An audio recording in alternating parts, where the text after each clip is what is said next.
আমি রাজেন অধিকারী, নিউরোথেরাপিস্ট। আজকে আমি বালি শহরের মধ্যে একটি পেশেন্টকে দেখতে এসেছি। উনি অ্যাকচুয়ালি কোমায় চলে গিয়েছিলেন।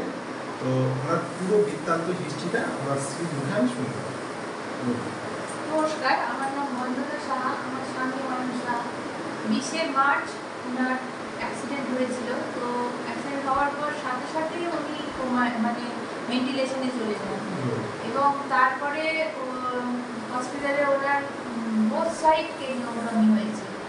স্কাল খুলে স্কাল ব্যাগে রাখা ছিল এবং উনি ওখানে দিন 15-16 পুরো উনি ভেন্টিলেশনে ছিলেন। তারপরে ট্র্যাকিওস্টমি করে দেওয়া হয়েছে গলায়।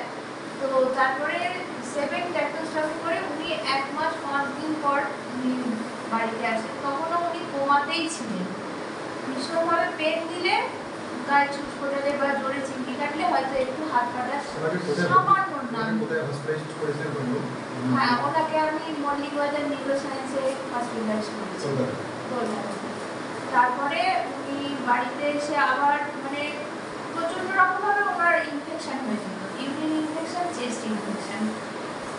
তারপরে উনি 7 দিন পরে আবার একবার হসপিটালাইজ হয়েছিলেন 7-8 দিনের জন্য। তারপরে বাড়িতে এসে ট্রিটমেন্টে ছিল। 3 মাস হয়ে যাওয়ার পর মাথায় স্লাইটলি জলও জমেছিল।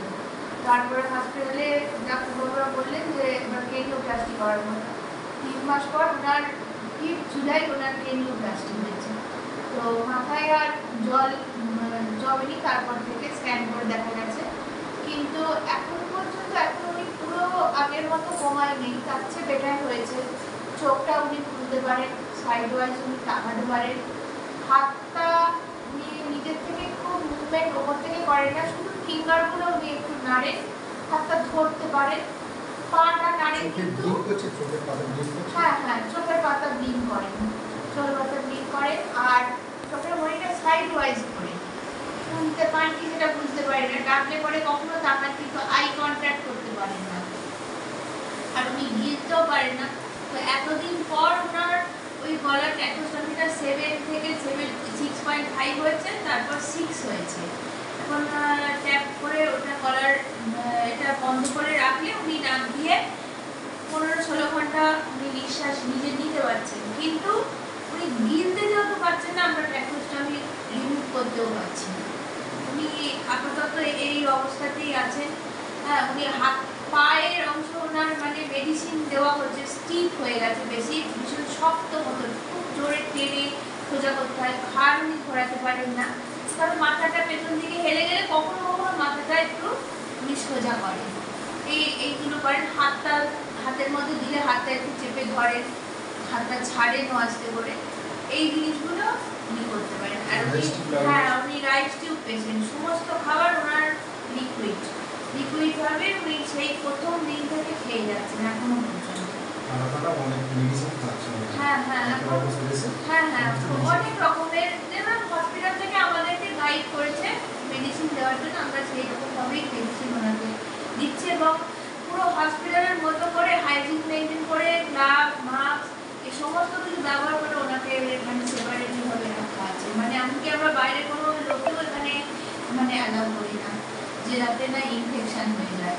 মানে ওনার বাড়িতেও 1-2 বার আবার ইনফেকশান হয়েছে এবং খুব মানে কি বলবো, অনেক দামি ওনাকে মানে ইনফেকশনের ওষুধ দিতে হয়েছে, কারণ কম দামি যে সমস্ত ওষুধ সেগুলো ওনার শরীরে সব রেজিস্ট্যান্ট হয়ে গেছে।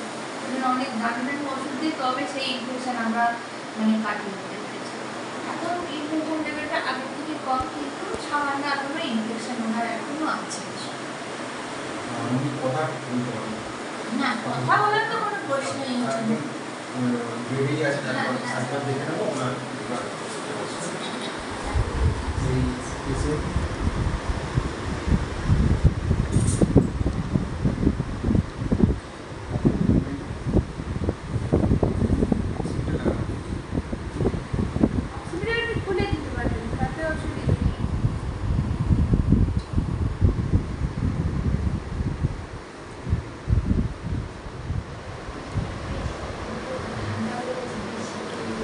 পেশেন্টের এই এখন পরিস্থিতি এখন উনি এইভাবেই থাকেন।